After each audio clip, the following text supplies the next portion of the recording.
देखिए, युवाओं को हमेशा से उन्होंने संदेश दिया है कि शिक्षा की ओर अग्रसर हों, और शिक्षा वो शेरनी का दूध है, जो भी पिएगा वो दहाड़ेगा। प्लस लॉकडाउन के बाद काफ़ी ऐसी असुविधाएं आई समाज में, काफ़ी युवा बेरोजगार हो गए, और अभी जो युवा रोजगार के लिए काफ़ी परेशान हैं, तो उनके भविष्य को किस तरीके से ज़्यादा ब्राइट किया जाए, इस पे चर्चा ज़्यादा हुई है। समाज के लिए हम लोग क्या कर सकते हैं, ये नहीं है कि संविधान के तहत हम लोग क्या कर सकते हैं, इस हर चीज़ पर प्रकाश डाला गया है। इस चैती के मुख्य संदेश ये था कि आज भी राजभर बिरादरी 27 जाति समीकरण को लेकर पार्टी में 27 जात को लेकर लड़ा जा रहा है, और प्लस युवाओं के भविष्य को लेकर कि इतनी सारी नौकरियां निकल रही हैं, फिर भी वैकेंसियां कैंसिल हो जा रही हैं, तो बच्चों का कहीं ना कहीं भविष्य अंधकार में जा रहा है। और आजमगढ़ की धरती से जितनी भी सत्ता सरकारें आईं, उन्होंने आजमगढ़ को क्या दिया, और युवाओं को क्या मिलना चाहिए, समाज को क्या मिलना चाहिए, महिलाओं को क्या मिलना चाहिए, हर तरह के जितने भी बिंदु बनाए गए हैं पार्टी की तरफ से, उस पर हम लोगों ने प्रकाश डाला है। माननीय पॉवर्टी का मतलब होता है गरीब, जीरो।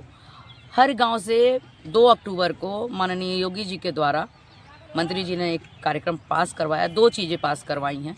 पहला जीरो पॉवर्टी पास करवाया, और इसका सर्वे गांव-गांव में चल रहा है पूरे प्रदेश में। ये वो परिवार हैं जीरो पॉवर्टी की तरह जिनको अभी तक सरकार से कोई लाभ नहीं मिला। उनको आवास मिलेगा, शिक्षा नहीं मिली है बच्चों को तो उनको फ्री में शिक्षा मिलेगी, शौचालय है, यहाँ तक कि एक्सीडेंटल बीमा जिसको हम श्रम विभाग कार्ड मानते हैं, श्रम विभाग का कार्ड बनेगा, उसमें 5 लाख का एक्सीडेंटल बीमा होता है। आयुष्मान कार्ड बनेगा। ऐसी ही सारी योजनाओं को लेकर जीरो पॉवर्टी अभी आप पता कीजिएगा, हर गांव में इसका सर्वे हो रहा है, सचिव के द्वारा हो रहा है, सेक्रेटरी के द्वारा हो रहा है, प्रधान के द्वारा हो रहा है, समूह सखी के द्वारा हो रहा है।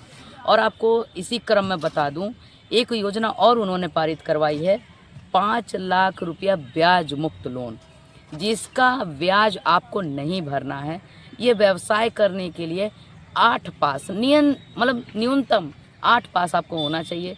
ये लोन आपको सरकार दे रही है ताकि आप व्यवसाय कर सकें, क्योंकि कोरोना के बाद काफ़ी लोग टूट गए, नौकरियां चली गई। देखिए, यह ज़मीनी स्तर की पार्टी है, उनका अपने कार्यकर्ताओं के द्वारा जो ये सर्वे कराया गया, वो इसलिए कराया गया कि जब गांव के तहत जो 5 लोगों को मैंने बताया कि प्रधान, सचिव, सेक्रेटरी, समूह सखी, ग्राम सेवक, इनके द्वारा जो आएगा, और प्लस ज़मीनी स्तर पे हमारे नेता जो जाएंगे, इसका डाटा मैच किया जाएगा, और जो सही उसमें लाभार्थी होगा, जिसको सच में उसकी ज़रूरत है, उनको यह उपलब्ध करवाया जाएगा। इस वजह से हम लोगों के द्वारा भी ये सर्वे किया। बिल्कुल नहीं, इसकी अगर सूचना मिलती है तो हम लोग इस पर जांच करवाएंगे, उनकी नौकरी जा सकती है, पद जा सकता है, ऐसा कभी भी नहीं किया जाएगा। 1 रुपया नहीं देना है। मंत्री जी ने मंच के माध्यम से कहा है कि अगर कोई पैसा मांगे, आप तुरंत हमें सूचना दो या हमारे कार्यकर्ताओं को सूचना दो। 1 रुपया नहीं देना। हम आपके चैनल के माध्यम से कहना चाहेंगे, अगर कोई भी व्यक्ति आपसे पैसा मांगता है तो हमारे पार्टी के किसी भी पीला गमछा वाले नेता को पकड़िएगा, या फिर प्रतिनिधि को पकड़िएगा। हर जिले में हमारे प्रतिनिधि बनाए गए हैं, उनको पकड़िएगा, उनके पास सूचना दीजिएगा, या फिर हमारे चौथा स्तंभ हमारे जो भी पत्रकार बंधु हैं उनसे बताइएगा, और क्योंकि गलत का बढ़ावा ना दें। जैसे आप बता रही थी कि सरकार 5 लाख की जो बिना ब्याज के जो पैसे दे रही है, तो इस पर देखा जा रहा है कि बहुत सारे बैंक वाले हैं, वो क्या उनका कमीशन पहले फिट होता है कि पहले इतना तुम कमीशन दो तो मैं तेरा किसी भी बैंक को ये नहीं कहा गया कि आप कमीशन लीजिए। अगर कोई बंदा टेबल के नीचे लेता है या फिर बाहर लेता है तो उसका आप कंप्लेन कीजिए ना। आपको इतनी सारी सरकार ने नंबर्स प्रोवाइड करवाए हैं, कंप्लेन कीजिए। आप अपना स्टैंड कब लेंगे? जब तक आप स्टैंड नहीं लेंगे, ऐसे ही दलाल लोग आपको कभी कुछ नहीं देंगे। देखिए, सरकारें दे रही हैं, सरकार ने एक स्कीम चलाई, मुहिम चलाई, उसको आप तक पहुंचाया। अगर बीच में कोई इंसान आकर आपसे पैसा मांग रहा है तो उसका विरोध कीजिए, चाहे उसको जिस तरीके से भी हो, वीडियो बनाने के माध्यम से, या फिर कोई गवाही दे सके तो उसे पकड़वाइए ताकि किसी के साथ भी अन्याय ना हो। ऐसा देखा गया है कि जब तक लोगों को उनका परसेंटेज नहीं दिया जा रहा है तब तक वो लोगों को इस दरवाजे से उस दरवाजे, इस दरवाजे से उधर घुमाते बस रहे हैं और टाइम पास कराते हैं। अंत में आकर उन्हें इतना परेशान कर देते हैं कि वो बेचारा फिर वापस जाने में कतराता है। सर, लोग कंप्लेन नहीं करना चाहते ना। लोग सोचते हैं कि मैं कंप्लेन करना चाहूँगा, मैं अगर बोलूँगा तो मुझे नहीं मिलेगा। अरे आप अन्याय के खिलाफ खड़े होइए ना। अगर वो बंदा आपसे लेता है, आप उसके खिलाफ जाइए। श्रम, आपको एक बताइए, श्रम आयोग बनाया गया ना, क्यों बनाया गया? मैं मजदूर हूँ, बनाया गया। वहाँ आप कंप्लेन कर सकते हैं कि ये बंदा मेरे साथ फ्रॉड कर रहा है, ये लोन के नाम पे मुझसे कमीशन ले रहा है। बहुत सारी चीज़ें हैं, हमारा मंत्रालय है, आप वहाँ एक एप्लीकेशन डाल सकते हैं कि मैंने लोन अप्लाई किया था। योगी जी के वहाँ आप एप्लीकेशन डाल सकते हैं। और हम लोग किस लिए हैं, आप हमारे यहाँ आइए। और मैं तो चाहूँगी कि न्यूज़ चैनल के माध्यम से ऐसे बैंक मैनेजर्स का उन्हें एक्सपोज किया जाए। अगर कोई बंदा स्टैंड लेगा तो एक मछली सारे तालाब को गंदा करती है। मैं आप लोगों से अनुरोध करना चाहूँगी कि अगर कोई एक व्यक्ति ऐसा करता है तो सबको ना बदनाम किया जाए, और जो कर रहा है, जो गुनहगार है, उसे आप पकड़वाइए ताकि किसी के साथ भी ऐसा अन्याय ना हो। अच्छा, जैसे अभी आपने बताया कि नहीं, जीरो पावर्टी के जो भी कार्यकर्ता हैं भारतीय सोशल पार्टी से, तो वो जाकर चेक कर रहे हैं। इसके पीछे जो सेक्रेटरी प्रधान है वो भी अपने चुनिंदे लोगों को ही पास कर रहे हैं। यदि इत्तेफाक से यदि आपकी पार्टी के द्वारा किसी का चयनित किया गया तो वहाँ तक ये रास्ता जाता है, वहाँ जाते जाते उसको काट दिया जाता है। इसके विषय में क्या कहना ऐसा नहीं होगा। देखिए, ये एक पारदर्शिता वाला है, जीरो पावर्टी का जो चला है। अगर ये गलत पास होगा तो या तो प्रधान जाएगा या जो बीच वलिया करवा रहा है वो जाएगा। ये फिर से जांच आएगी। अभी जो डाटा कलेक्ट किया गया है, ये डाटा कलेक्ट करके जाएगा और दोबारा इस पर जांच आएगी। दोबारा जब जांच आएगी जो उसमें सही निकलेगा उसी को फंडिंग मिलेगी।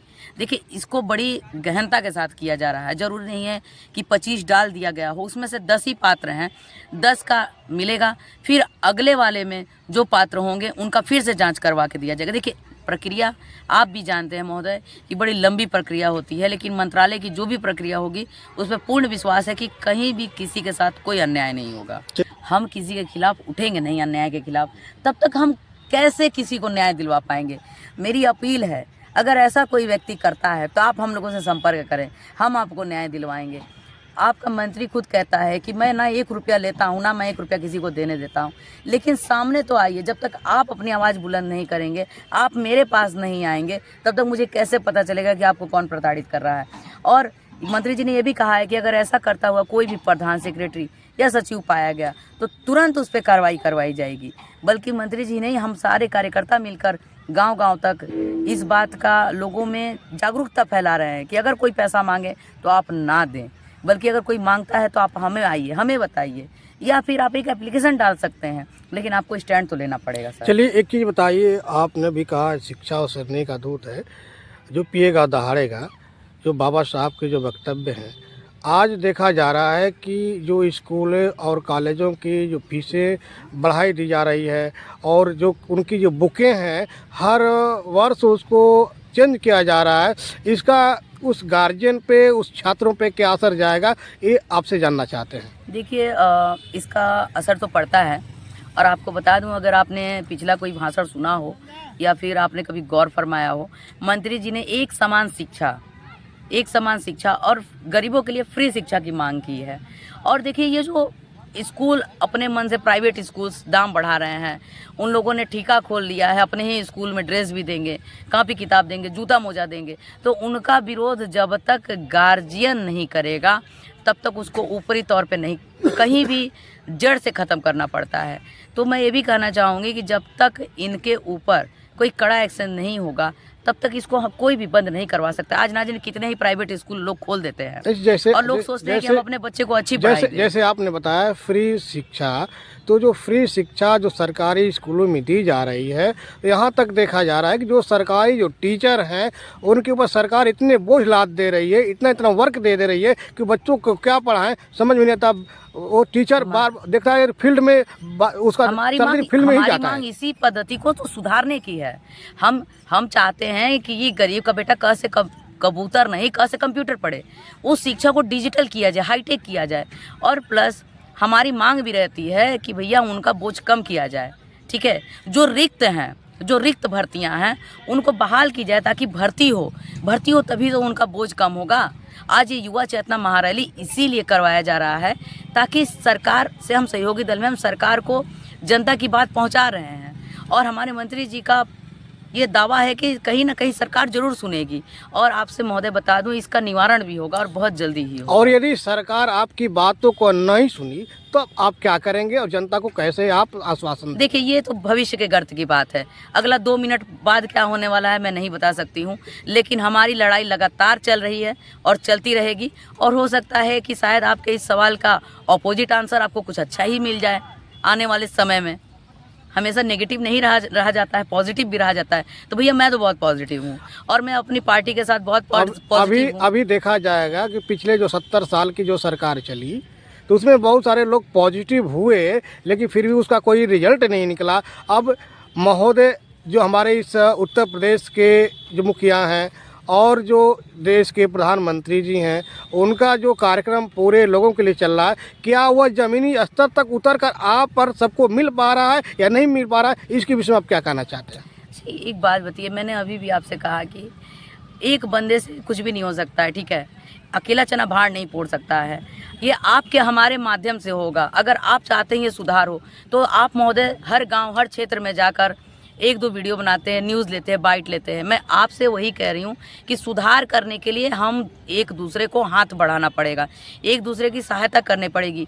तभी 70 साल पहले भारत क्या था, 70 साल बाद आज भारत क्या है बताइए।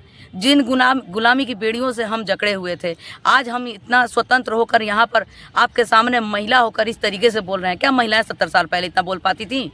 उन्हें घूंघट में रखा जाता था, उन्हें दबा दिया जाता था। बताइए, ज्योतिबा फूले और सावित्रीबाई फूले की जो लड़ाई लड़ी गई शिक्षा के लिए, आज वो शिक्षा दिख रही है कि मैं आपके सामने दहाड़ रही हूँ, वही शिक्षा है। लेकिन हम चाहते हैं उसमें थोड़ा सा परिवर्तन हो, क्योंकि समय के साथ समाज बदल रहा है, सोच बदल रही है, लोग बदल रहे हैं। और पूरे विश्वास के साथ कह रही हूँ कि आप लोगों का सहयोग रहा तो हम लोग जरूर कुछ नया करके दिखाएंगे और बदलाव आपको देखने को मिलेगा। और धन्यवाद। बने रहिए के मास न्यूज़ के साथ। मैं ब्लॉग संवाददाता वशिष्ठा, कैमरामैन अमन राज के साथ। आप अपना परिचय दें। आप अपना परिचय दें। हम विश्व प्रकाश त्रिपाठी चौकी गंजूर के रहने वाले हैं। आप कोई बात नहीं है। पार्टी के लिए क्या करना चाहते हैं और पार्टी से जुड़े जो कार्यकर्ता हैं और जो लोग हैं, जो फॉलोअर हैं, उनके लिए क्या कहना चाहेंगे, जो आपकी पार्टी में मजबूती से स्तंभ बने हुए हैं? तो हम लोग क्या करते हैं